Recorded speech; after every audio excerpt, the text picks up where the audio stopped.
voilà, c'est magique, la colonne est déjà remplie. Donc une fois que vous avez rempli votre colonne, on tapote un petit peu de part et d'autre, de façon à ce que ici la surface de la cellulose soit bien à plat.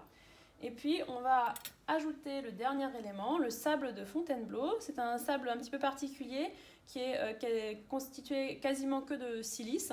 Et la silice, c'est inerte aussi par rapport à nos pigments, ça ne va pas interagir. L'autre particularité du sable de Fontainebleau, c'est que la granulométrie est homogène, ça veut dire que tous les grains ont quasiment la même taille. Et ça va en fait ici nous servir de petit filtre, ça va éviter que des débris de plantes viennent rentrer dans la colonne de cellulose. Donc ça fait l'effet de filtre physique.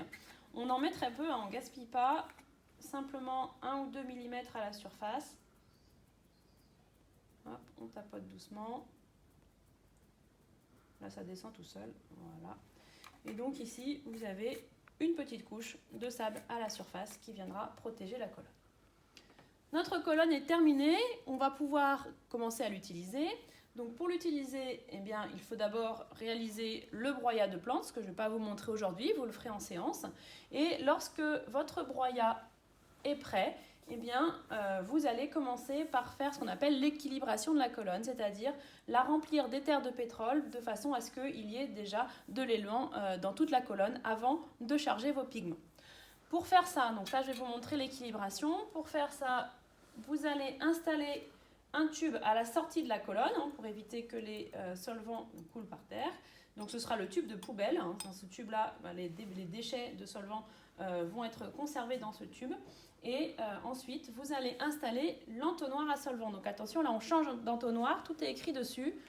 Voici l'entonnoir à solvant et vous remarquerez donc à l'extrémité, c'est un cône de pipette qui cette fois-ci n'est pas coupé. Donc là, c'est bien un cône pour les liquides.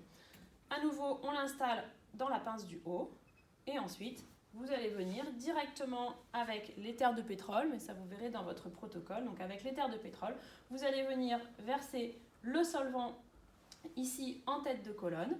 On n'en met pas trop, il ne faut pas que ça déborde. Voilà. Et donc petit à petit, vous allez voir le solvant l'éluant qui va rentrer dans la colonne. Et puis au bout d'un moment, quand toute la colonne sera mouillée, eh bien, il ressortira par l'autre extrémité.